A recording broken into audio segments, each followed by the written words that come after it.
यह आदमी पिछले 30 सालों से अंधा था, लेकिन जैसे ही उसकी आंखों में नैनो साइज की 2 सुइयां डाली जाती हैं, उसकी खराब हो चुकी ऑप्टिक नर्व्स दोबारा ठीक होने लगती हैं। धुंधली पड़ी आंखों की लेंस धीरे धीरे साफ होने लगती है। वो एक बार और पलक झपकाता है और हैरान रह जाता है, वो फिर से दुनिया देख सकता है। और ये तो सबसे चौंकाने वाली बात भी नहीं है, जो इंसान मौत के बिल्कुल करीब हो वो भी नैनो टेक्नोलॉजी के इलाज से पूरी तरह ठीक हो सकता है। सर्जरी के अगले ही दिन वो आदमी बिल्कुल नॉर्मल चलने फिरने लगता है। इतना ही नहीं, वो 800 पाउंड का स्टील फ्रेम ऐसे उठा लेता है जैसे कुछ वजन ही ना हो। लेकिन दुनिया को बेहतर बनाने के बजाय ये भगवान जैसी टेक्नोलॉजी इंसानी सभ्यता को वापस आदिम युग में धकेल देती है। कहानी शुरू होती है एक प्रेस कॉन्फ्रेंस से। जीनियस साइंटिस्ट विल अपनी नई खोज पेश कर रहा होता है। ये दुनिया की सबसे एडवांस्ड आर्टिफिशियल इंटेलिजेंस होती है। ऑडियंस में टेक्नोलॉजी के दीवाने बैठे हैं, जिसमें एलन मस्क भी होता है। लेकिन वहीं एक और ग्रुप भी मौजूद है, एक्सट्रीमिस्ट्स, जिनके इरादे साफ नहीं हैं। प्रेजेंटेशन अभी चल ही रही होती है कि ये लोग चुपचाप दुनिया भर की बड़ी एआई रिसर्च कंपनियों पर हमला कर देते हैं, साथ ही इस फील्ड के टॉप एक्सपर्ट्स को भी खत्म कर देते हैं। अब उनका अगला टारगेट है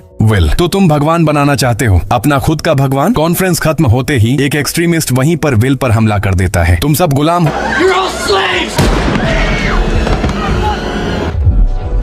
किस्मत से गोली विल के पेट में लगती है, लेकिन उसकी जान खतरे में नहीं होती। थोड़ा बहुत इलाज करवाकर वो सीधे अपनी लैब लौट जाता है। वहाँ पहले से मौजूद होता है FBI एजेंट मूनी। वो विल को बताता है कि ये सारे हमले एक एंटी टेक्नोलॉजी ग्रुप ने प्लान किए हैं। उनका मानना है कि आर्टिफिशियल इंटेलिजेंस प्रकृति का अपमान है, इसीलिए रिसर्च तबाह करने के बाद अब वो विल को भी मारना चाहते हैं। विल उसे अपनी लैब दिखाने ले जाता है। अंदर मौजूद है दुनिया का सबसे एडवांस और अब इकलौता बचा हुआ क्वांटम कंप्यूटर। लेकिन इससे पहले कि विल कुछ समझा पाए, उसे अचानक अजीब सा महसूस होने लगता है। घर पहुंचते पहुंचते हालत और बिगड़ जाती है। पहले उसे लगता है कि ये गोली लगने का साइड इफेक्ट होगा, लेकिन जब वो दोबारा हॉस्पिटल जाता है तो डॉक्टर एक डरावनी सच्चाई बताते हैं। गोली में रेडियो एक्टिव मटेरियल मिला हुआ था, जो अब उसके खून में फैल चुका है। इसका मतलब साफ है, विल के पास जीने के लिए 1 महीने से भी कम समय बचा है।